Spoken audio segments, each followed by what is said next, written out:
Baik, sebelum saya memaparkan kenapa kok saya bisa berdiri di sini, sebenarnya saya ini korban sistem Bapak dan Ibu. Untuk kemampuan saya ini benar-benar masih harus belajar dari panjenengan semua, karena secara pengalaman profesional maupun pedagogis saya sangat jauh di bawah panjenengan.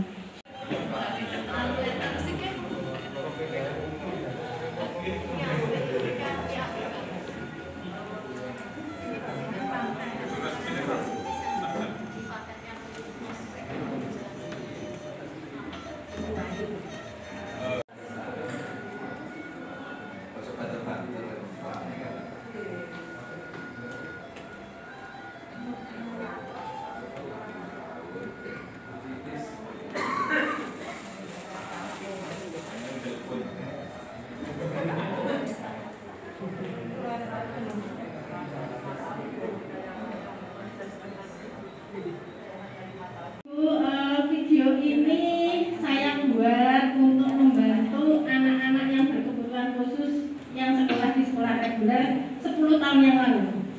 Video ini yang mengantarkan saya lulus sarjana. Jadi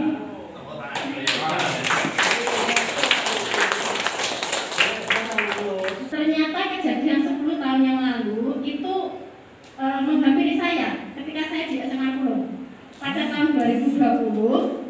Karena sekolah kita itu adalah sekolah yang kalau di luar sana mutunya sudah sangat terkenal sekali, sehingga masyarakat itu mendaftarkan putra-putrinya di SMA Pulung. Dan jalur PPDB kita adalah PPDB online. Mungkin nanti dari Bapak Operator bisa lebih menjelaskan secara detail bagaimana proses sehingga data itu masuk. Saya menarik minta bantuan. Nah, banyaknya peminat yang ingin mendaftar ini mengakibatkan munculnya beragam peserta didik yang ada di SMA Pulung berdasarkan kebutuhan dan kemampuan. Dan Kodik sebagai peserta didik berkebutuhan khusus.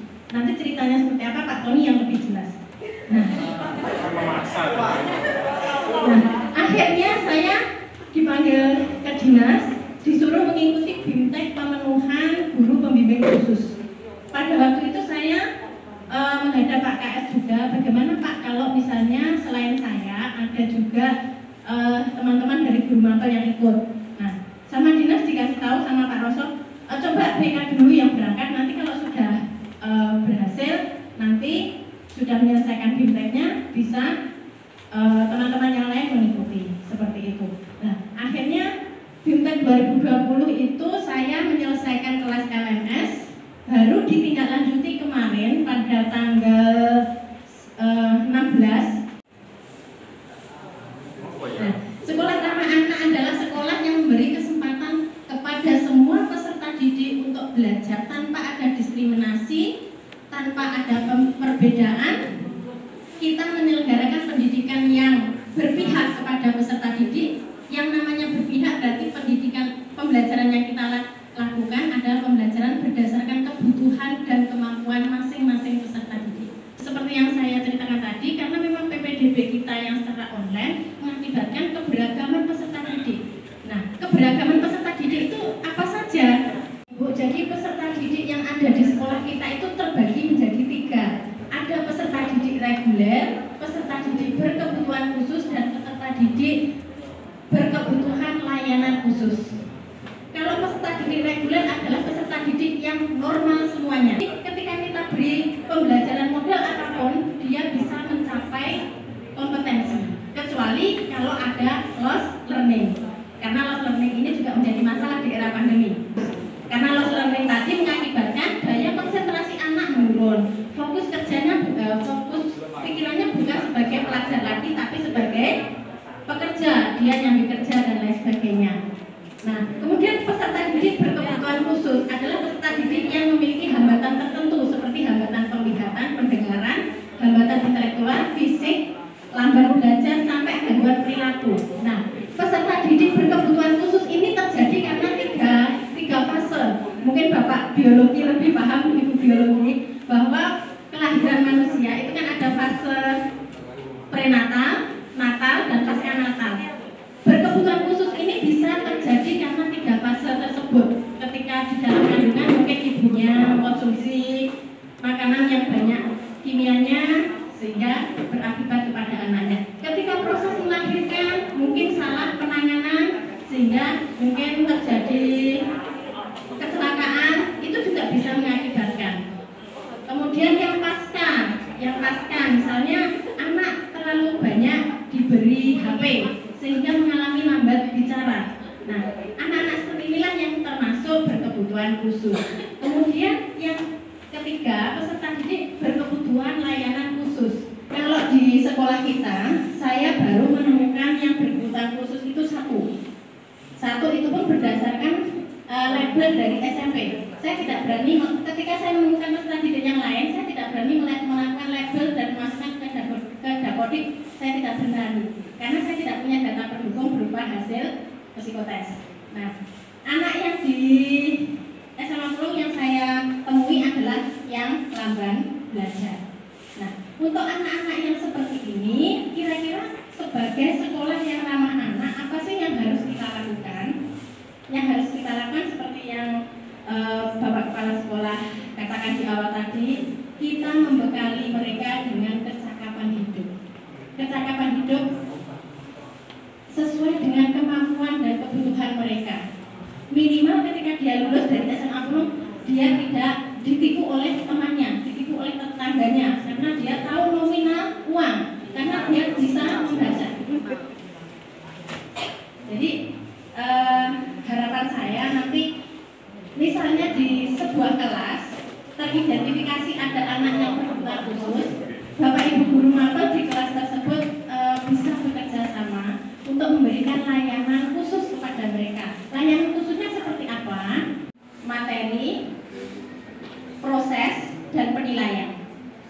Nah, ini hanya satu contoh. Ketika peserta didik reguler itu saya target 4 tujuan, anak bisa melakukan langkah-langkah pengembangan potensi diri.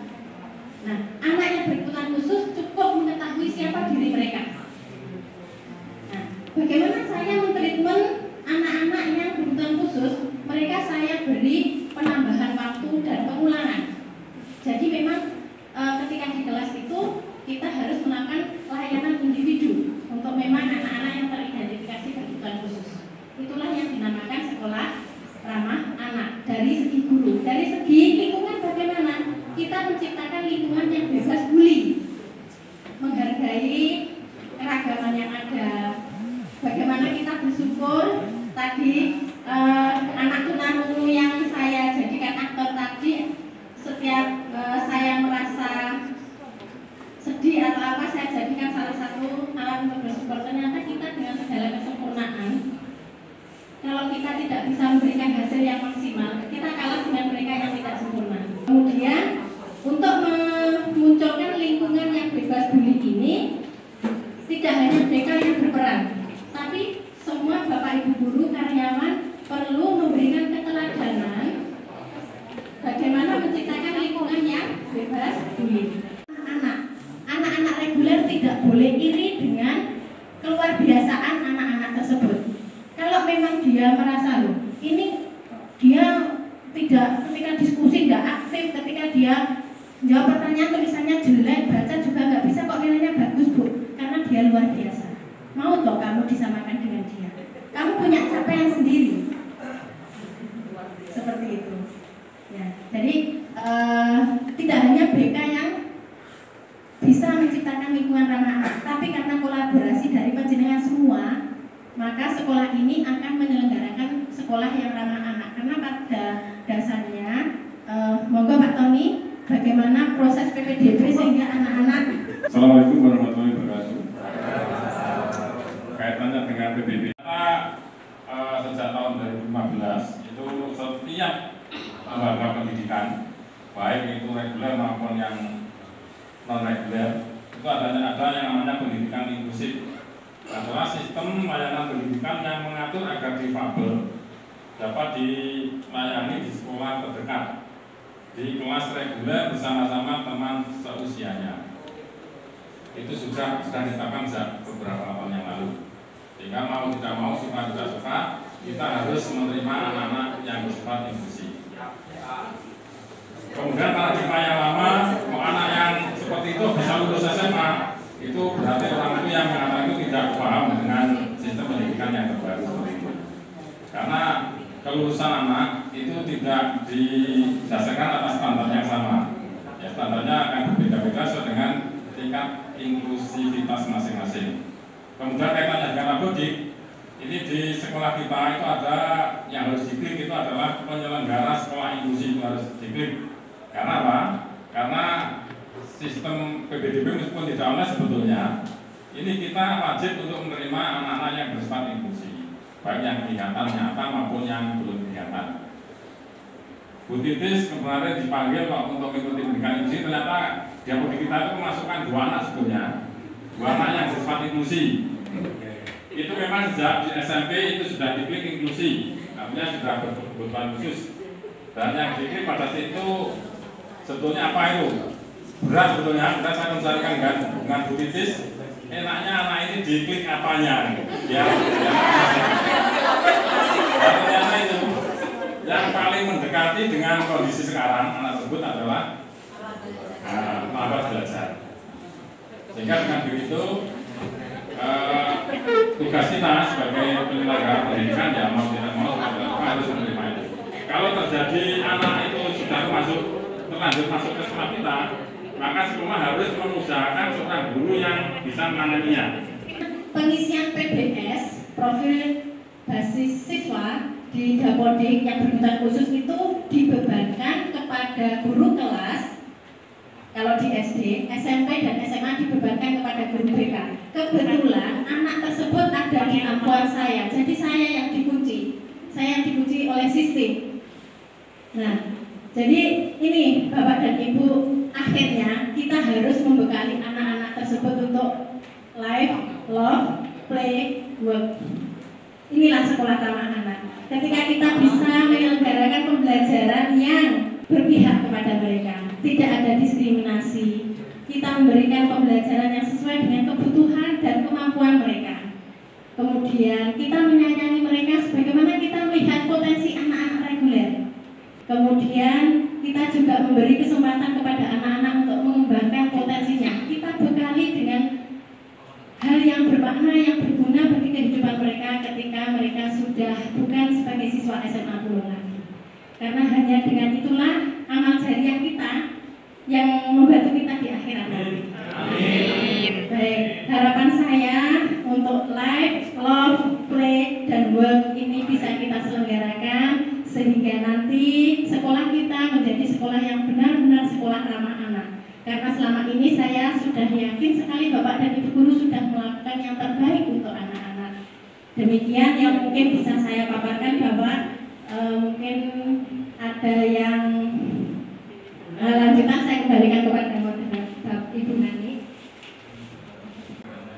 Kalau yang pernah di SMA 10 tahun 2000 berapa ya, itu ada anak perempuan yang ketika saya menerangkan saya kolom ya, kalau kolom di sini F dan F tapi ini kaki, di situ nulisnya A, B, surat-surat bunder-bunder, pokoknya saksire dewi. Ini tingkatannya harus bisa tetap tindakan sekolah kemarin ketika dia tingkat naik, dia itu termasuk adanya kelituan sekolah atau memang itu harusnya disuruh di sekolah SLB. Soalnya kemarin kalau saya cermati itu tingkatannya sudah tidak bisa diajak ngomong. Jadi maksudnya ketika saya ngajar itu di situ coba ditulis semuanya, saya kelilingi satu itu tak kami kita pikir sama.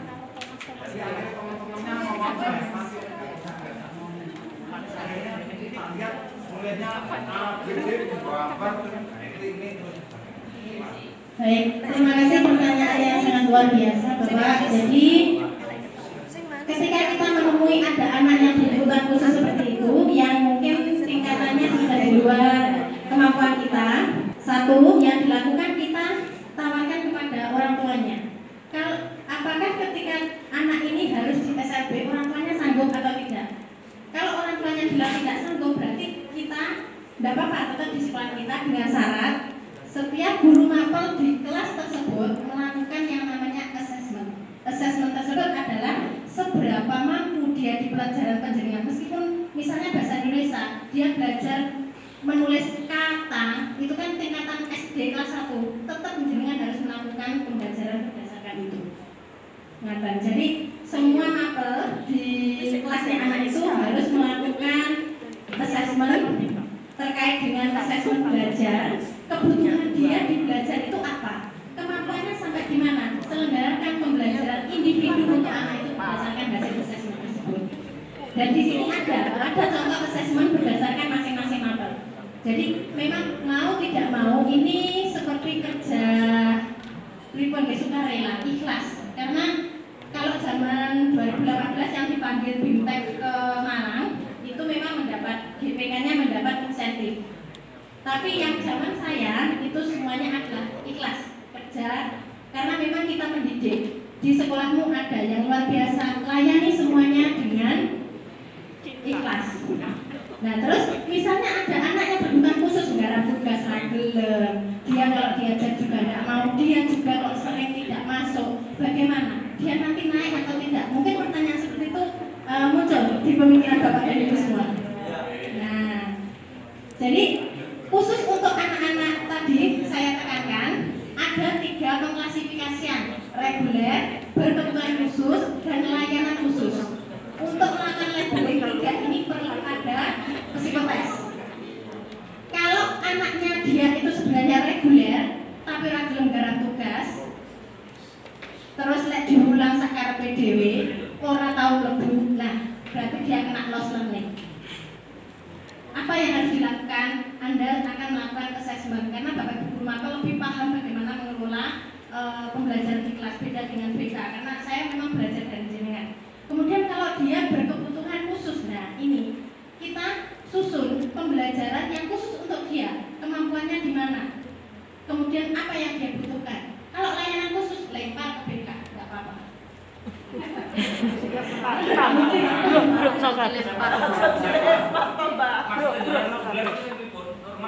Peserta didik yang reguler itu yang IQ-nya normal, tidak memiliki hambatan fisik, motorik, kemudian panca inderanya lengkap.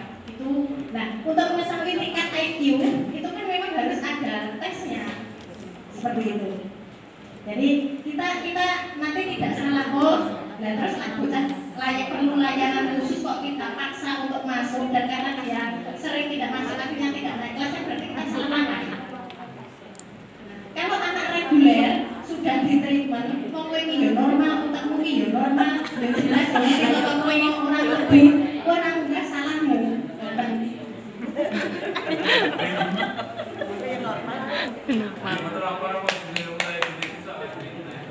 Berarti kesimpulannya, karena hari ini kita belum melakukan tes psikologi terkait dengan lab ini, untuk penilaian ini tetap sebagai anak dianggap sebagai anak reguler.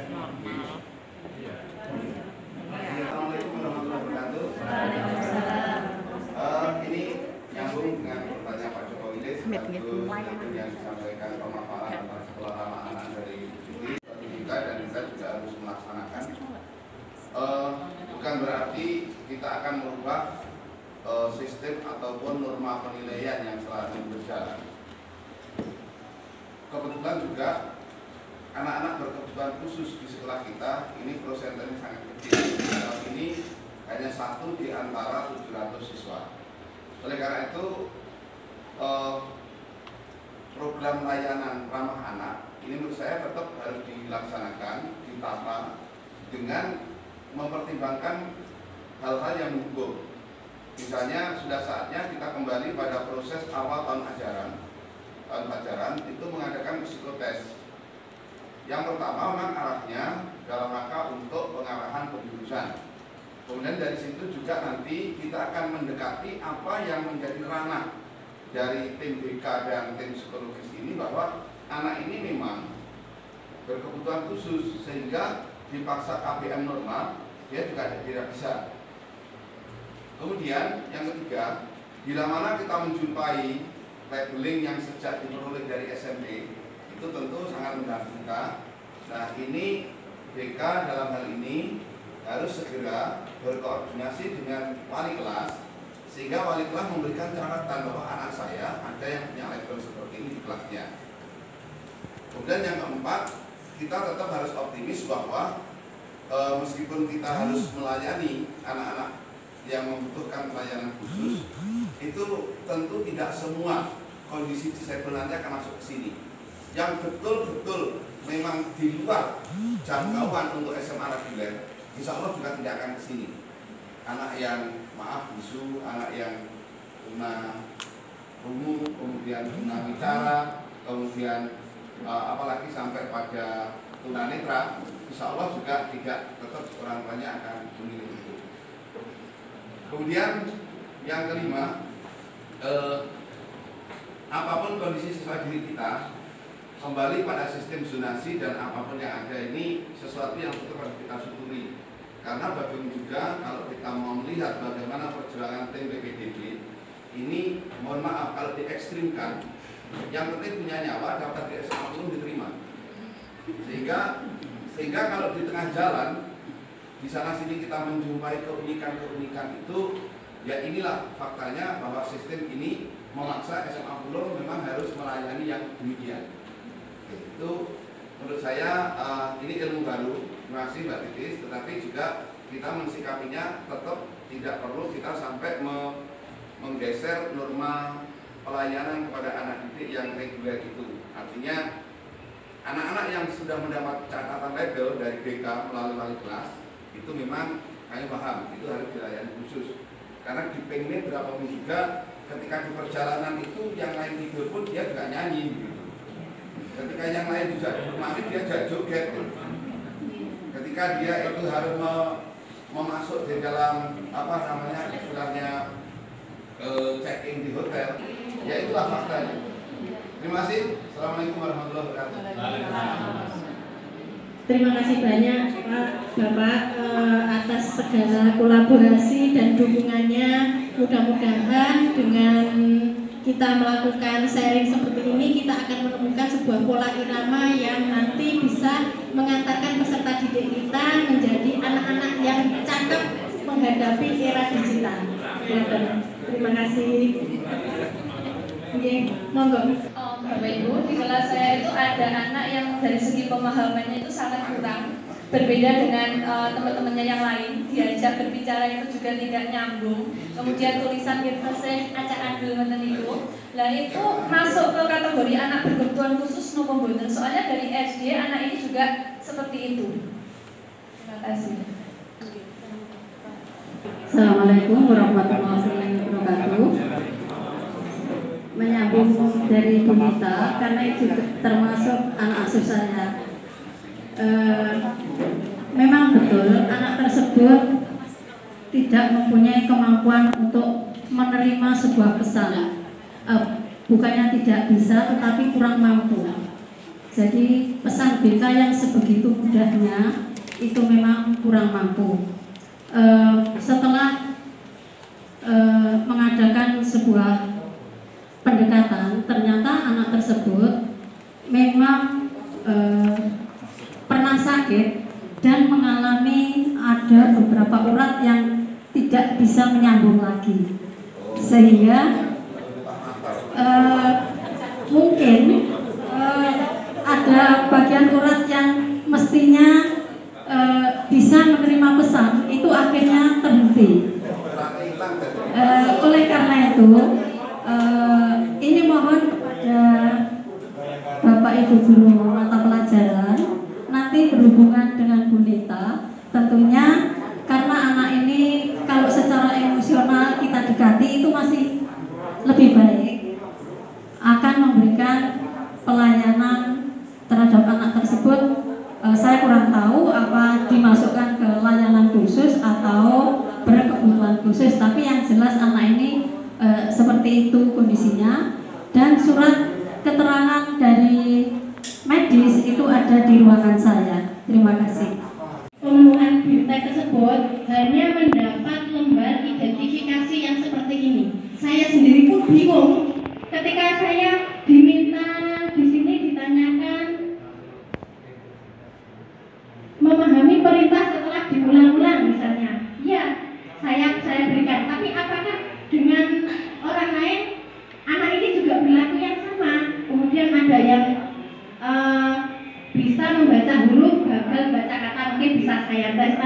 ketika yang ini hambatan emosional, sering berbuat asusila, sering berkelahi. Nah, hal-hal seperti ini bisa menjadi data yang valid ketika ada data pendukung. Satu, hasil medis tadi, kemudian yang paling utama adalah hasil psikotes. Jadi untuk pertanyaannya Bu Nita, apakah anak saya yang seperti itu masuk berkebutuhan khusus, reguler atau layanan khusus? Saya tidak berani menjawab karena hasil identifikasi kemarin saya benar-benar sangat sama anaknya. Ketika saya ajak bicara nyambung, ketika saya ajak ngobrol nyambung, kemudian dia juga bisa menangis dengan saya. Kemudian untuk menentukan dia hambatannya emosional, masuk yang intelektual, itu harus ada hasil psikotes. Jadi untuk sementara anak itu kita beri layanan khusus saja. Ngaten. Ya, sampun. Untuk antisipasi ke depan, barangkali ini nih sekali lagi saya sangat mengapresiasi karena ini hal baru untuk kita dan untuk membuka wacana kita semua, meskipun dalam hal tertentu ini ada juga yang sifatnya masih teoritis juga saya sependapat. Artinya untuk ke depan hal-hal yang setelah kita PPDB itu identifikasi anak terutama yang ada labeling itu, kemudian hasil dan psikotes itu memang ada tindak lanjut sebaiknya diawali dari BK dengan tim sekolah dulu, sehingga ada hal-hal yang nanti ketemu ke Bapak Ibu guru itu sudah formulasinya, tidak menimbulkan persepsi yang bermacam-macam, sehingga misalnya dari kelas 10 ke kelas 1, Pak ini ada catatan seperti ini, wali kelas tahu dan wali kelas bisa menghubungi pada guru-guru pengajar karena bagi juga saya sependapat dengan rahasianya BK bahwa ada hal-hal yang harus secara privacy dijaga karena itu tetap itu adalah anugerah. Terima kasih. Terima kasih Bapak. Kalau saya dirunut dari posisi klasifikasi layanan, kebutuhan yang reguler, kemudian layanan khusus dan kebutuhan khusus, gitu ya. Kalau dilihat dari posisi itu, sebetulnya kaitannya dengan layanan khusus itu kan berkembang fluktuatif yang dikandung maksud bahwa anak yang tadinya reguler kan bisa menjadi layanan khusus karena salah gaul itu akhirnya menjadi layanan khusus, atau yang karena korban broken home orang tua ini akhirnya kan jadi yang tadinya reguler bisa geser menjadi layanan khusus. Seperti kemarin saya juga kasusnya itu ada anak yang bapaknya di Lampung, kemudian ibunya di sini, kemudian sampai sore kemarin sampai jam 2:30. Jadi saya ngobrol dengan anaknya, dari D-nya itu juga mungkin bukan, sehingga kan dari yang kalau yang labeling itu khusus untuk kaitannya dengan layanan khusus gitu.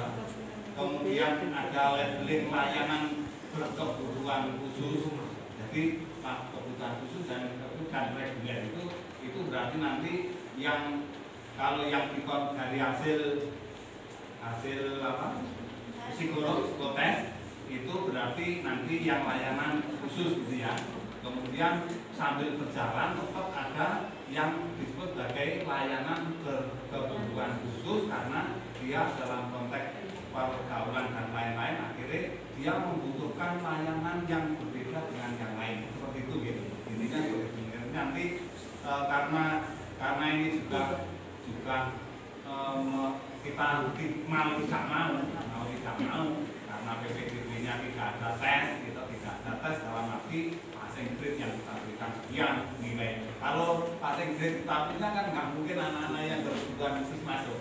Jadi kita semuanya kita terima. Misalnya yang akhir lah, yo tidak penting ini apa?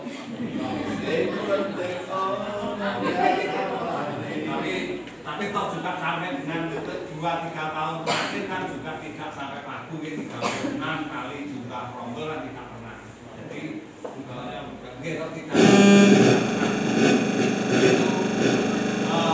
kita karena ini adalah mau tidak mau sehingga berarti mohon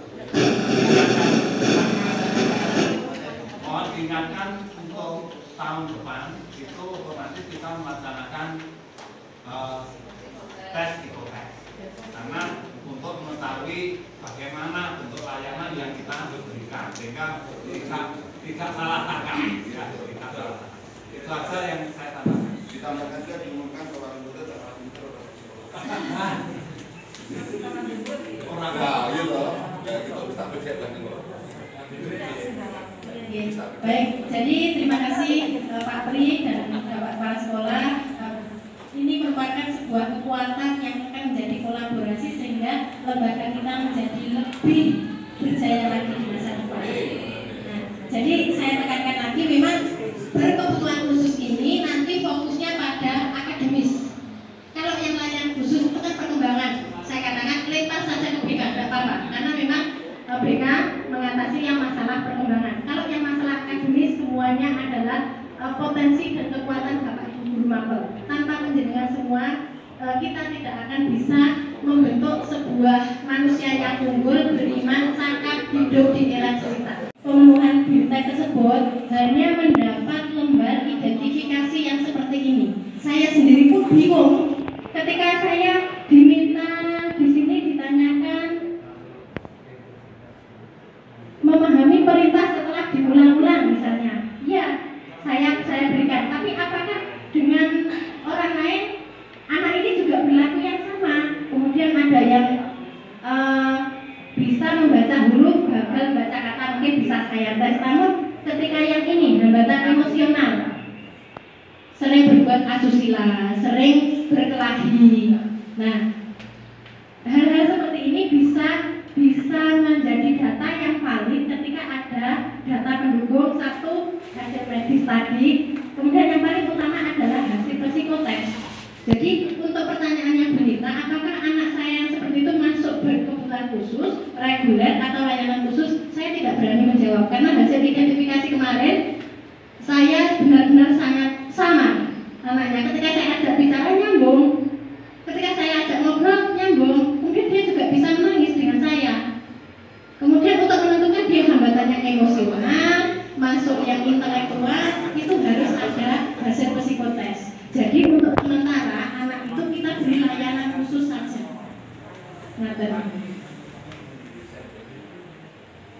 Sabun. Untuk antisipasi ke depan, barangkali ini nih sekali lagi saya sangat mengapresiasi karena ini hal baru untuk kita dan untuk membuka pandangan kita semua, meskipun dalam hal tertentu ini ada juga yang sebenarnya masih teoritis juga saya sependapat. Artinya untuk ke depan hal-hal yang setelah kita PPDB itu identifikasi anak terutama yang ada labeling itu, kemudian hasil dan nanti psikotes itu memang ada tindak lanjut sebaiknya diawali dari BK dengan tim sekolah dulu, sehingga ada hal-hal yang nanti ketemu ke Bapak Ibu guru itu sudah formulasinya, jadi tidak menimbulkan persepsi yang bermacam-macam, sehingga misalnya dari kelas 10 kelas 1, Pak ini ada catatan seperti ini, wali kelas tahu dan wali kelas bisa menghubungi pada guru-guru pengajar. Karena bagi juga saya sependapat dengan rahasianya BK bahwa ada hal-hal yang harus secara privacy dijaga, karena itu tetap itu adalah anugerah. Terima kasih. Terima kasih Bapak. Kalau saya dirunut dari posisi klasifikasi layanan, kebutuhan yang reguler, kemudian layanan khusus dan kebutuhan khusus, gitu ya.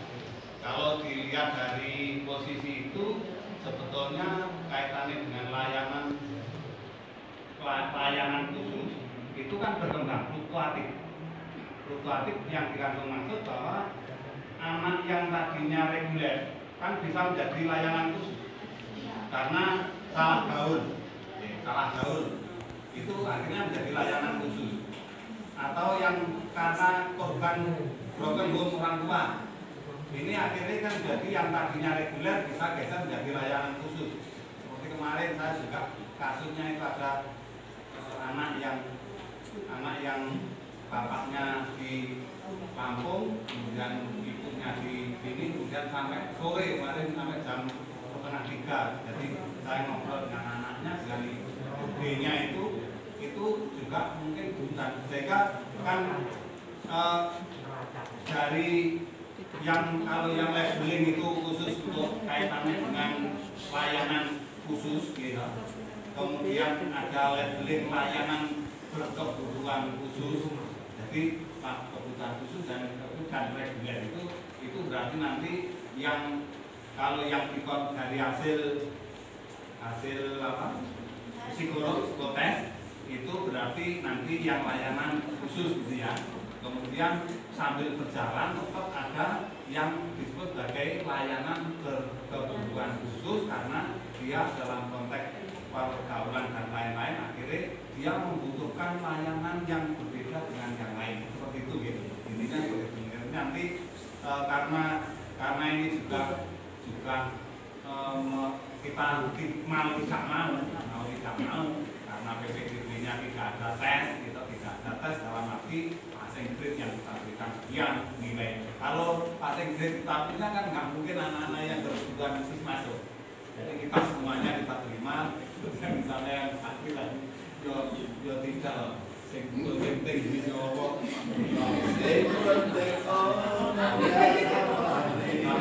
tapi toh juga sampai dengan 2-3 tahun terakhir kan juga tidak sampai laku ini 36 kali jumlah rombel kan tidak pernah. Jadi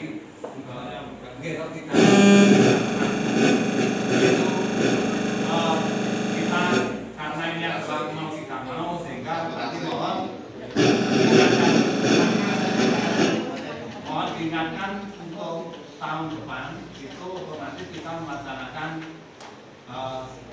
tes psikotes karena untuk mengetahui bagaimana bentuk layanan yang kita berikan sehingga tidak salah tangkap ya, tidak salah. Itu aja yang saya tambahkan. Ditambahkan juga diumumkan ke orang muda dan orang pintar orang ya loh ya kita bisa berjalan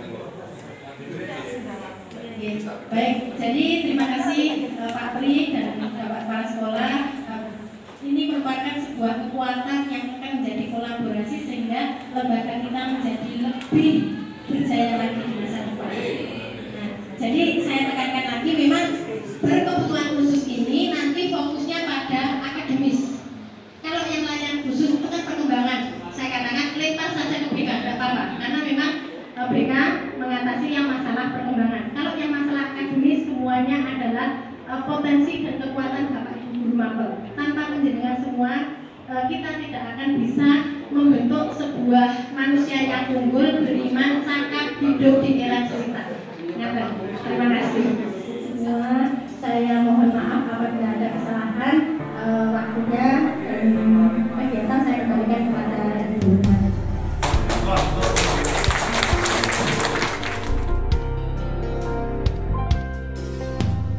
Hari-hari terus berlalu, tiada pernah berhenti.